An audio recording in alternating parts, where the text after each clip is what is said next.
ওই লোকটাই আমি। আই এম সরি স্যার, গতকাল আমার গার্লফ্রেন্ড আপনার সাথে খারাপ ব্যবহার করার জন্য। স্যার মনে কিছু করবেন না, আমি ওর তরফ থেকে আপনার কাছে ক্ষমা চাচ্ছি। এটা কোনো ব্যাপার না, আমি 10 মিনিট পর রেডি হয়ে যাচ্ছি। আর গাড়িটা আমার পার্কিং গিয়ে রাখানো আছে, ওইখানে গিয়ে গাড়িটা পরিষ্কার করে নিয়ে আসো। আচ্ছা ঠিক আছে স্যার। ঠিক আছে, তুমি পার্কিং এ গিয়ে গাড়িটা রেডি করো, আর আমি 10 মিনিটের ভিতরে রেডি হয়ে আসতেছি। দোস্ত 2 মিনিট রাখতো। আর সোহেল, তুমি এখানে কি করো? আরে হ্যাঁ, আমি এখানে, তুমি এখানে কি করো? আমার একটা ফ্রেন্ড কল দিছে, এর জন্য দেখা করতে আসছি। যাই হোক, তুমি এখানে কি করতেছো অফিসে না গিয়ে? আরে বেবি, আমি তো অফিসেই ছিলাম, একটু আগে স্যারের বাসার সামনে আসলাম। স্যার বাসায় গেছে, 10 মিনিট লাগবে স্যারের বের হতে, এই জন্য ওয়েট করতেছি। কি বলো, তোমার বসের বাসা এটা? যাই হোক, আজকে তাহলে তোমার বসের সাথে মিট করায় দাও। আজ না, আজকে স্যারের ইম্পর্টেন্ট একটা মিটিং আছে, তোমাকে অন্যদিন স্যারের সাথে মিট করায় দেবো। অন্যদিন কেন, আজকে মিট করে দাও। কি রে তুই এখানে? বৃষ্টি, ওনার সাথে ভালো ব্যবহার করো, জানো উনি আমার কি হয়, উনি আমার অফিসের স্যার।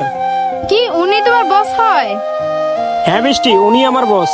কি উনি তোমার কিভাবে বস হয়? ওনাকে না কালকে দেখলাম গাড়ি পরিষ্কার করতে। কেন, কেউ কি নিজের গাড়ি পরিষ্কার করতে পারে না? আর তুমি জানো কালকে কি বলছিলা, আমাকে ছেড়ে দিয়ে অনেক ভালো করছো।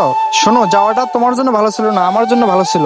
যেদিন থেকে তুমি আমার লাইফ থেকে চলে গেছিলা, সেদিন থেকে নিজেকে পরিবর্তন করার চেষ্টা করছি। আর তুমি জানো কি বলছিলা, তোমার বয়ফ্রেন্ড 2 লাখ করে টাকা পাবে, সেটা আমার কাছে কিছুই না। আর আজকে আমি আমার ড্রাইভারকে 3 লাখ করে স্যালারি দেই। কি সোহেল, তুমি ড্রাইভারি চাকরি নিছো ওনার? কি সোহেল সাহেব, তুমি ওনাকে বলো নাই তুমি আমার পার্সোনাল ড্রাইভার?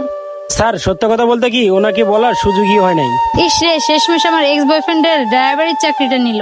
স্যার আপনার মিটিং এ লেট হয়ে যাচ্ছে, চলেন যাই। বৃষ্টি, আমার অফিস কোনা জানো? ওই যে সামনে যে বড় বিল্ডিংটা দেখতেছো না, ওটা আমার অফিস।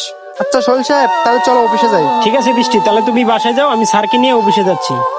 বন্ধুরা, কেউ কখনো কারো অবস্থান না বুঝে কাউকে ছোট করে দেখবেন না। ভিডিওটি কেমন হয়েছে, ভালো লাগলে অবশ্যই লাইক কমেন্ট শেয়ার করে আমাদের সাথেই থাকবে। আমার পেজে নতুন হলে পেজটি ফলো দিয়ে রাখবেন। ধন্যবাদ সবাইকে।